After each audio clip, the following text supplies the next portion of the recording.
কোনো সওয়াব বা কোনো নেতৃত্ব কোনো কর্তৃত্বের মাধ্যমে জান্নাতে যাওয়ার ব্যবস্থা আছে নাই। আমা ওয়াহুন নার, আর সে হবে জাহান্নামের অধিবাসী। এরপরে আল্লাহ তাআলা বলেন ওয়ামা লিযালিমিনা মিন আনসার, এই জালিমকে আর সাহায্য করা হবে না। জালিম কেন? ইন্না শিরকা লাযুলমুন আযীম, শিরক হলো সবচেয়ে বড় জুলম।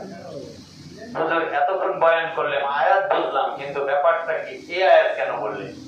এই আয়াত বললাম আমি শিরককে বোঝাবার জন্য, শিরককে বোঝাবার জন্য। আচ্ছা বলেন তো, আকাশের রব কয়জন? আওয়াজ দেন, আকাশের রব কয়জন?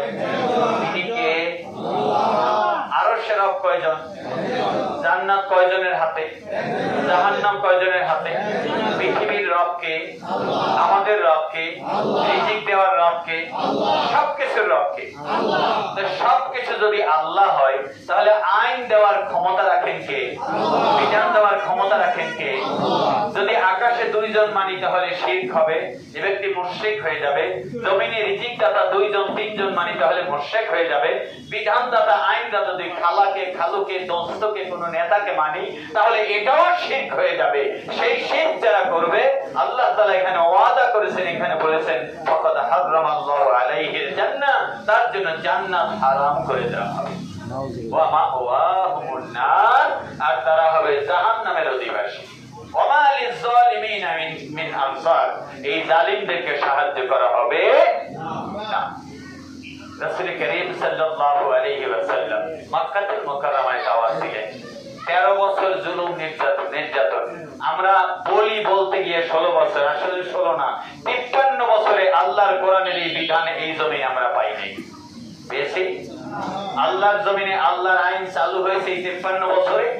চালু হয় নাই। আরো 100 বছরে চালু হবে না যদি আমরা না চাই। আমরা চাই তো আল্লাহর জমিনে আল্লাহর আইন চালু হোক। কারা কারা চাই? আল্লাহু আকবার, আল্লাহু আকবার,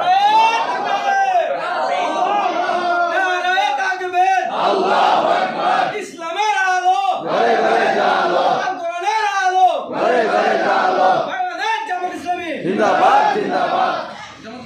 রাসূল করিম সাল্লাল্লাহু আলাইহি ওয়াসাল্লাম, রাসূল করিম সাল্লাল্লাহু আলাইহি ওয়াসাল্লাম 13 বছর নির্যাতিত মক্কায়।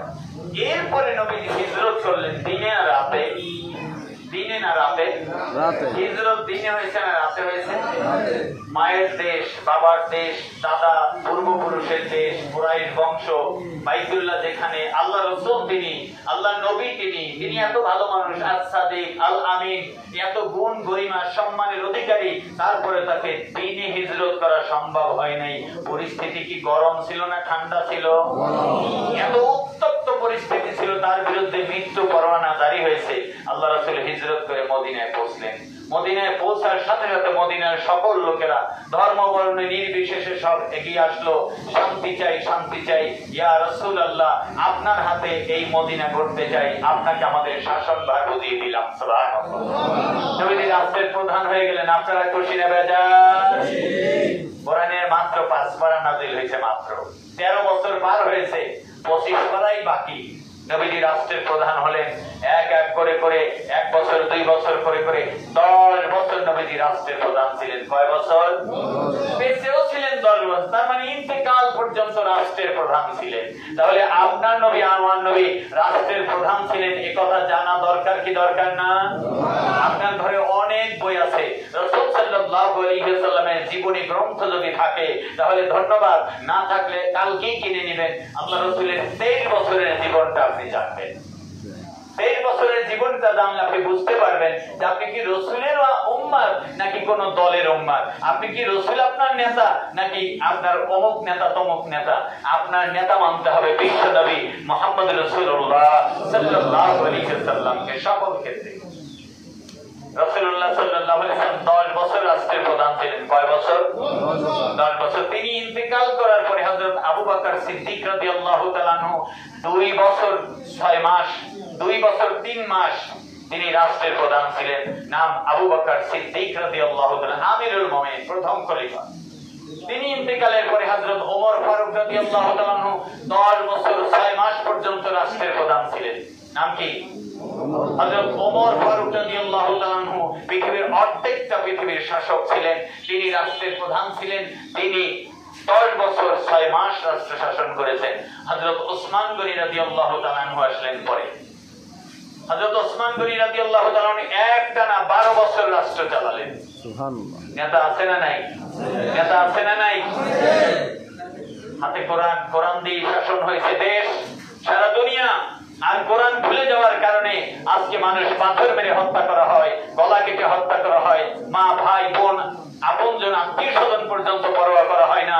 চাঁদার জন্য, টেন্ডারের জন্য হুমকি ধমকি দিয়া এইভাবে জুলুম করে অত্যাচার করে মানুষ হত্যা হচ্ছে দিন দিন প্রতিদিন। মানুষ রাস্তাঘাটে, মানুষ না পাকালির মতো মানুষদেরকে হত্যা করা হচ্ছে, ঠিক কিনা? সেই সমাজে প্রয়োজন আল্লাহর দ্বীন ইসলাম। আল্লাহ কবুল করেন, আমিন। আল্লাহ কবুল করেন, আমিন। হযরত আলী রাদিয়াল্লাহু তাআলা আনহু ক্ষমতা পেয়ে গেলেন। ওসমান গনি রাদিয়াল্লাহু তাআলা আনহু চলে যাওয়ার পরে হযরত আলী ইন্তেকাল পর্যন্ত ছিলেন সবাই। হযরত আলী রাদিয়াল্লাহু তাআলা আনহু 4 বছর 6 মাস পর্যন্ত রাষ্ট্র পরিচালনা করেছেন। সুবহানাল্লাহ। এরপরে হযরত মুয়াবিয়া, হযরত হাসান রাদিয়াল্লাহু তাআলা আনহু 6 মাস রাষ্ট্র পরিচালনা করেছেন। তিনি বললেন, এত বয়োজ্যেষ্ঠ মুরব্বী কাতিল ওহী লেখক হযরত মুয়াবিয়া রাদিয়াল্লাহু তাআলা আনহুকে যদি রাষ্ট্র দেওয়া হয়, তিনি সুন্দর সুষমভাবে পরিচালনা করবেন। দায়িত্ব বুঝিয়ে দেওয়া হলো। মুয়াবিয়া রাদিয়াল্লাহু তাআলা একটানা 20 বছর রাষ্ট্র পরিচালনা করলেন। কোরআনের রাজ, রাসূলের সুন্নাহর দেশ, কোরআনের দেশ। আমরাও চাই আগামী বাংলাদেশ কোরআনের দেশ, ইনশাআল্লাহ। আগামী বাংলাদেশ ইসলামের দেশ। এইরকম সুবর্ণ সুযোগ আর কখনো আসে নাই। মতামত ভুলে গিয়ে, ভেদাভেদ ভুলে গিয়ে সকল আলেম ওলামা, সকল মুমিন, সকল টুপিওয়ালা, সকল দাড়িওয়ালা, সকল জুব্বাওয়ালা, সকল কালিমাওয়ালা, সকল ঈমানওয়ালা সবাই এক কথা বলতে চাই, আল্লাহর কোরআনে, আল্লাহর জমিনে আল্লাহর আইন চাই, আল্লাহর দ্বীন চাই। এই কথার কোনো বিকল্প নাই। মনে থাকবে ইনশাআল্লাহ। আল্লাহ আমাদের কবুল করেন, আমিন। আল্লাহ রাব্বুল আলামিন বলেন সূরা লোকমানের ভিতরে, লোকমান আলাইহিস সালাম তার সন্তানকে যা বলেছিলেন, ইয়া বুনাইয়া লা তুশরিক বিল্লাহি শাইআ লা তুশরিক বিল্লাহ ইন্নাশ শিরকা লাযুলমুন আযীম। সন্তান, আজকে থেকে নির্দেশ দেওয়া হলো আল্লাহর সাথে কাউকে শরীক করবে না, শিরক করবে না। কারণ শিরক হলো সবচেয়ে বড় জুলম। আল্লাহর সাথে সবচেয়ে বড় জুলম, আল্লাহর কাছে সবচেয়ে বড় গুনাহ হলো শিরক করা। রাসূল করিম সাল্লাল্লাহু আলাইহি ওয়াসাল্লাম বলেন, এক ব্যক্তি মারা গেল, সে শিরক করলো না, সে আল্লাহর জান্নাতে প্রবেশ করবে। সুবহানাল্লাহ। ইবাদতে শিরক করবে না, খানায় শিরক করবে না, কথায় শিরক করবে না, চলায় শিরক করবে না, বলায় শিরক করবে না, ইবাদতে শিরক করবে না, নামাজে শিরক করবে না, দানে শিরক করবে না, রোজায় শিরক করবে না, রাষ্ট্রে কোন শিরক করবে না। আচ্ছা, এতক্ষণ বললেন সবকিছুর রবকে, সবকিছুর মালিককে, সকল ক্ষমতার মালিককে। এতদিন বললাম সকল ক্ষমতার মালিক জনগণ। আপনারা কোন জনগণ? আপনারা এদেশের নাগরিক না? এদেশের নাগরিক। এদেশের মালিককে, এদেশের মালিককে, এদেশের মালিক বলে দিয়েছেন ইন্নাল্লাহা আলা কুল্লি শাইইন কাদির। সকল